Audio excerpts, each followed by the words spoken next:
concept de cette vidéo est simple. Je vais vous lire un article sur l'histoire du dessin que j'ai trouvé sur le site galeru.fr.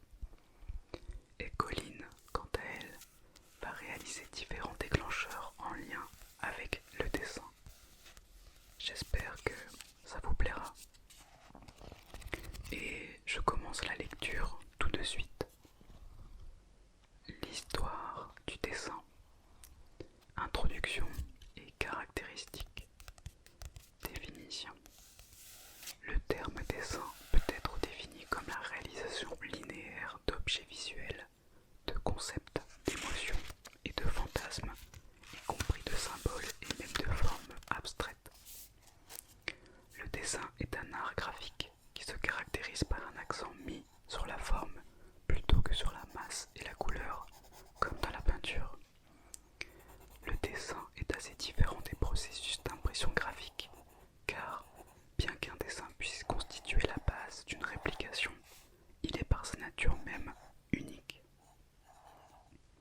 La base d'autres formes d'art. La plupart des dessins dépendent d'autres types d'art. Ainsi, bien que chaque peinture, mosaïque, tapisserie ou autre œuvre d'art n'ait pas été précédée d'un dessin sous la forme d'un croquis préliminaire, le dessin est en réalité la base de tous les arts visuels. Par exemple, un dessin d'architecture est la base de toute construction de bâtiment. Les marques dessinées sur un bloc de pierre brute constituent la base de la sculpture qui en émerge. Au début, la plupart des peintures sont issues de croquis préliminaires. Elles sont consolidées au fur et à mesure que les œuvres progressent en surface. En outre, un nombre croissant d'enquêtes montre que les dessins constituent la base matérielle des peintures murales, des panneaux, des livres, des statues, des gravures, des mosaïques, des vitraux, etc. Ces esquisses préparatoires peuvent se limiter à des directives générales ou peuvent régir l'ensemble du travail dans les moindres détails. Le dessin est aussi une forme d'art indépendante. De plus, en tant que forme d'art indépendante, le dessin offre le plus large champ d'expression créative possible. Corps, espace, profondeur, tridimensionnalité et même mouvement peuvent être rendus visibles par le dessin. De plus, le dessin exprime spontanément la personnalité du dessinateur dans le flux de la ligne, ce qui en fait l'une des plus personnelles de toutes les affirmations artistiques. Outils de dessin. Les dessins peuvent être réalisés à l'aide d'une grande variété d'instruments, notamment à la plume, au fusain, à la craie, au pastel, à la pointe de métal, à la pointe de graphite, au crayon de couleur, ainsi qu'à l'aiguille à graver, au burin. D'autres alternatives sont la cire, les crayons, les marqueurs, bâtons de graphite et divers types de stylos encrés. Le support le plus courant est évidemment le papier, mais d'autres options sont le carton, le papyrus, la toile, le cuir, les textiles, même le plastique et le métal. Les dessins sur support mixte sont ceux qui utilisent une combinaison de ces matériaux. Dessin versus peinture. La ligne entre le dessin et la peinture a toujours été légèrement floue. Par exemple, l'art chinois exécuté au pinceau sur de la soie ou du papier est aussi proche du dessin que de la peinture artistique.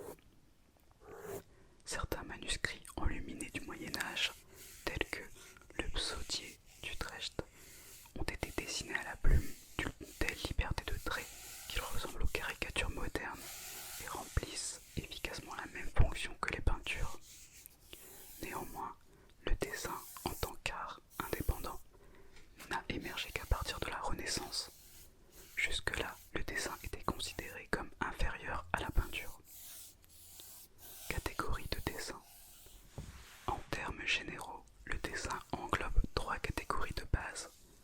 Le dessin occasionnel, cela désigne des compositions non finies et généralement non raffinées. Ces dessins n'ont aucune fonction en cours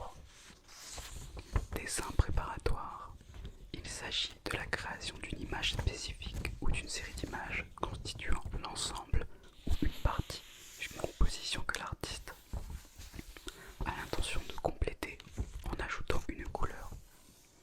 Exemple, peinture, encre, etc.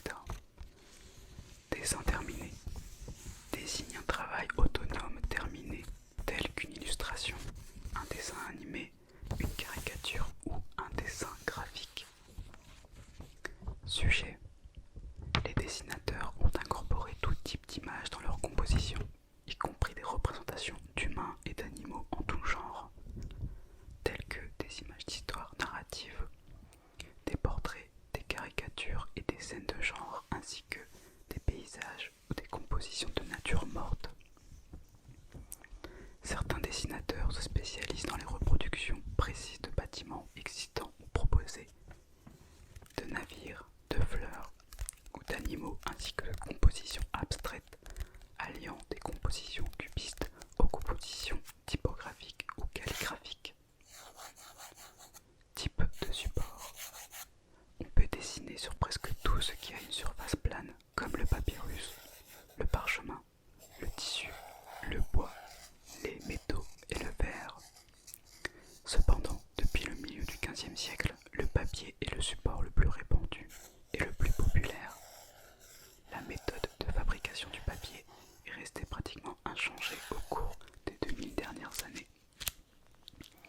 Le tout à base d'écorce de mûrier, de chanvre et de chiffon de lin, est pressé et séché dans des moules plats. L'introduction de la pâte de bois au milieu du XIXe siècle ne visait pas le papier d'art, car le papier à forte teneur en bois jaunissait rapidement et ne convenait donc pas au dessin. À l'origine, le papier avait une surface suffisamment lisse et uniforme pour l'écriture ou le dessin. Il était frotté avec de la farine d'os ou de la craie de gypse, dans une très fine solution de colle et de gomme arabique. Mais depuis la fin du XVe siècle, le même effet est obtenu en plongeant le papier dans un bain de colle ou d'alun. Des pigments et des colorants ont également été ajoutés. Les papiers vénitiens bleus étant particulièrement populaires. Le XVIIe siècle privilégiait les demi-teintes de bleu ou de gris, de brun et de vert. Le XVIIIe privilégiait les couleurs chaudes comme le beige ou l'ivoire. Depuis le XVIIIe siècle, le papier à dessin a été produit dans de nombreuses couleurs et nuances et la qualité a nettement été améliorée. Les instruments de dessin granulés et plus mous tels que la craie, le fusain et le graphite ne dépendent pas aussi d'un type de papier particulier, comme l'aquarelle, le pastel ou le stylo et l'encre. Mais en raison de leur légère adhésivité, ils ont souvent besoin d'un lien plus fort avec le support, ainsi que d'une sorte de protection de surface. Brève histoire du dessin. Le dessin commence dans les cavernes et les abris rocheux à l'époque de l'âge de pierre, avec les gravures préhistoriques, réalisées avec du charbon de bois pour créer des œuvres, comme le dessin au fusain retrouvé sur le site archéologique Nawarla Kabarmang. Vers la fin du XIVe siècle, l'histoire du dessin en tant que document artistique indépendant, plutôt qu'un simple croquis préliminaire de quelque chose d'autre, a débuté. Sans surprise, les plus grands dessinateurs ont également été des peintres, des illustrateurs, des graphistes ou des graveurs distingués. Ainsi, les centres du dessin et les périodes de grande activité ont généralement coïncidé avec les centres et les époques d'autres types de dessins. Dans les dessins du nord des Alpes, les premiers dessinateurs les plus accomplis sont le maître allemand du livre de la fin du XVe siècle, non identifié par ailleurs, et Martin Schongauer. Le jeune Dürer a ensuite illustré la précision créative et la méthodologie de dessin qui caractérise la Renaissance allemande. Dessinateur infatigable, il maîtrisait toutes les techniques et a exercé une influence durable. Les dessins de paysages de d'un sentiment étonnant pour la nature qu'on pourrait presque qualifier de romantique. Les portraits humanistes de Hans Holbein le jeune ont également eu un impact significatif sur les contemporains, de même que la linéarité plus stricte des portraits du père et fils français Jean et François Clouet. Pendant ce temps, au sud des Alpes, le dessin connaissait une phase encore plus révolutionnaire dans le cadre de la Renaissance italienne. Comment la Renaissance italienne a influencé le dessin? Jusqu'au XIVe siècle, le dessin était rarement considéré comme un art. Au lieu de cela, il était considéré simplement comme un avant-projet de peinture ou de sculpture. Le peintre italien Cellini l'a doté d'un certain respect en le décrivant comme une passerelle vers la peinture réussie. Mais ce n'est qu'à la Renaissance italienne et à l'arrivée d'artistes comme Léonard de Vinci et Michelangelo, un siècle plus tard, qui le transformèrent en une forme d'art indépendante. Le début de la Renaissance italienne a été témoin de développements significatifs dans la maîtrise de la perspective en dessin et en peinture. L'art naturaliste a besoin de profondeur, c'est-à-dire que l'arrière-plan doit apparaître lointain par rapport au premier plan. Le terme perspective linéaire désigne cette création de profondeur par laquelle les images d'arrière-plan d'un dessin à plat apparaissent plus éloignées. Le contrôle du point de fuite, la convergence des lignes du point de vue de l'artiste est essentiel. C'est lors de la Renaissance italienne que les dessinateurs furent les pionniers des règles de la perspective linéaire comme Andrea Mantegna, Piero della Francesca et Raphaël. Artistes de la première Renaissance, la Renaissance italienne du XVe siècle a été témoin d'expérimentations considérables avec différents supports. Voici une brève liste de dessinateurs italiens et de leurs dessins. Fra Filippo Lippi a utilisé la pointe métallique et le lavis brun sur craie noire, rehaussé de blanc sur du papier préparé couleur saumon pour un portrait de femme. Benozzo Gozzoli a utilisé pour sa tête de moine une gouache blanche et une gouache brune sur une pointe de métal sur du papier préparé ocre. Andrea Mantegna a utilisé un stylo et de l'encre sur des traces de pierre noire pour créer un homme couché sur une dalle de pierre. Andrea del Verrocchio utilisa la plume et l'encre pour ses 5 études sur les nourrissons. Sandro Botticelli a utilisé un stylo et de l'encre et un lavis brun pâle sur une craie noire et du papier teinté de rose, rehaussé de blanc pour créer l'allégorie de l'abondance. Artiste de la haute Renaissance, Luca Signorelli a utilisé des craies noires, rouges et blanches ou encore l'encre brune pour son étude sur la prédication de l'Antéchrist. Léonard de Vinci a utilisé un pinceau avec une dérobe grise et des reflets blancs, des traces de pinceau et d'encre noire sur du lin pour créer une étude de draperie pour une figure assise. Il utilisa la plume et l'encre sur les traces de stylet et de pointe pour produire Adoration des mages et des craies noires, rouges et ocre sur du fond blanc pour son portrait d'Isabelle d'Este. Raphaël a utilisé la craie rouge pour la Madone d'Alba, la craie noire pour le retable de Saint-Nicolas de Tolentino et la pointe de métal pour Heads of the Virgin and Child. XVIe siècle. La fin du dessin de la période maniériste a été illustrée par Jacopo Pontormo à Florence, par Migianino dans le nord de l'Italie et Tintoret à Venise, pour qui la pointe de métal et le stylo ont été utilisés comme vecteurs d'expression essentiels. Leurs dessins étaient étroitement liés à leur peinture, tant dans le contenu que dans la méthode graphique de contournage et de raccourci. XVIe, XVIIe siècle. Bologne était un centre important de XVIe siècle, Annibale Carracci, avec son frère Agostino Carracci et cousin Ludovico Carracci, a fondé l'Académie dei Desiderosi, renommée plus tard Accademia degli Incamaniti, qui formait le noyau de l'école bolognaise de peinture.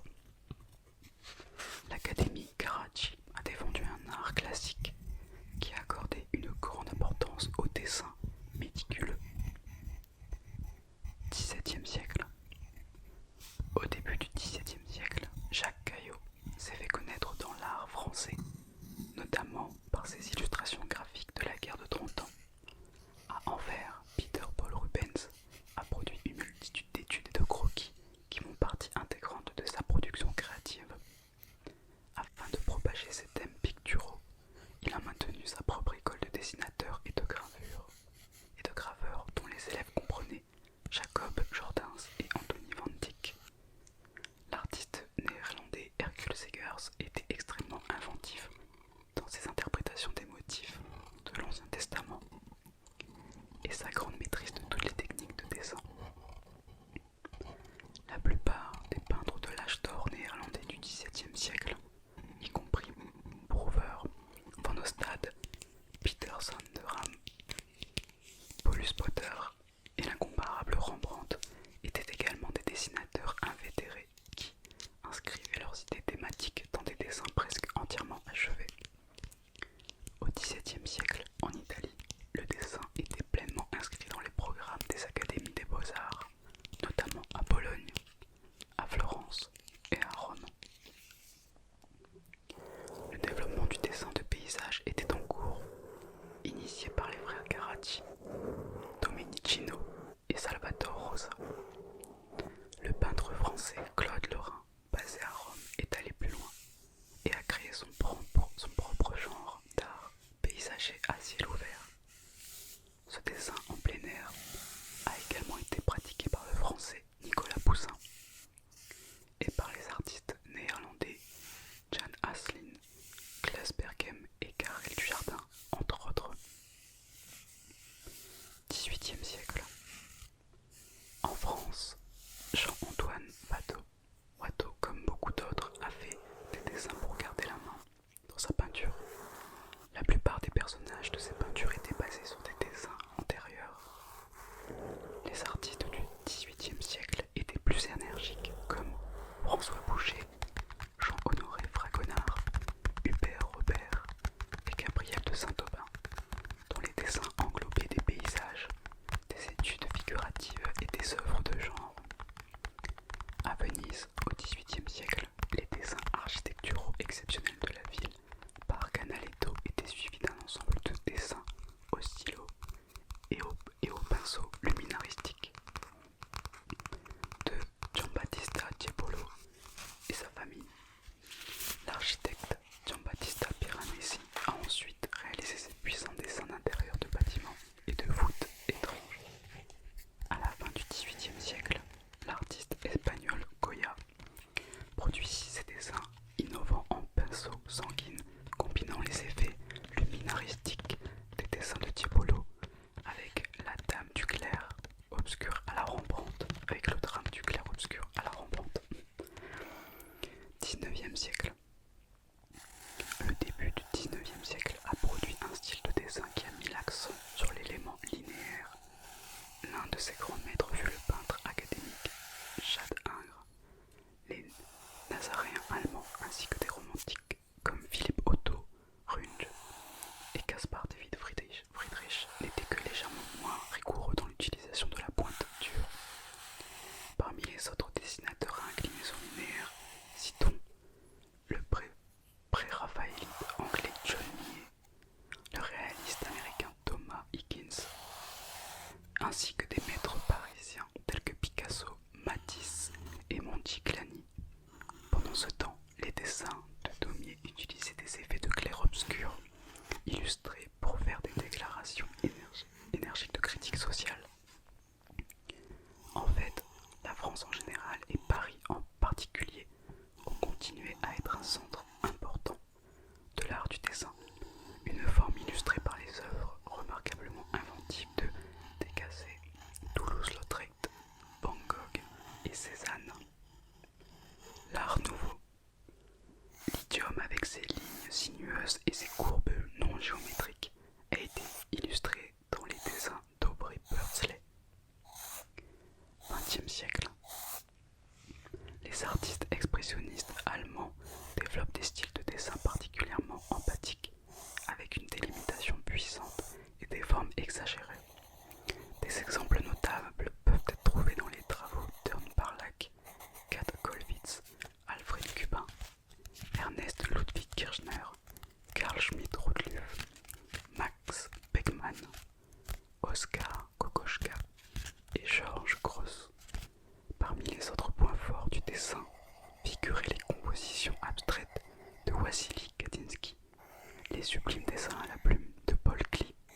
les œuvres figuratives du virtuose autrichien Egon Schiele, avec son homologue contemporain Lucian Freud.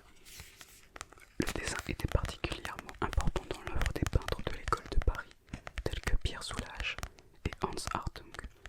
Bien entendu, le dessinateur le plus prolifique de l'école de Paris était Pablo Picasso, un artiste qui a su exploiter ces diverses possibilités techniques. Il est sans doute le plus grand dessinateur du XXe siècle et l'un des plus grands de l'histoire des arts. Voilà, c'est la fin de cette lecture, de cet article qui est très détaillé. Vraiment, c'est ce qui m'a plu et c'est ce qui m'a orienté vers le choix de cet article. Même si j'ai dû réécrire certains passages qui étaient un peu mal traduits.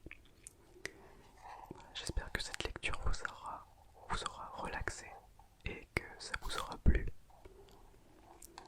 Je remercie Colline pour avoir contribué à cette vidéo. Et au cas où vous ne connaissez pas encore sa chaîne, je vous recommande vivement de vous y rendre. Le lien de sa chaîne et de son Instagram sont dans la description. Je termine sur cette phrase.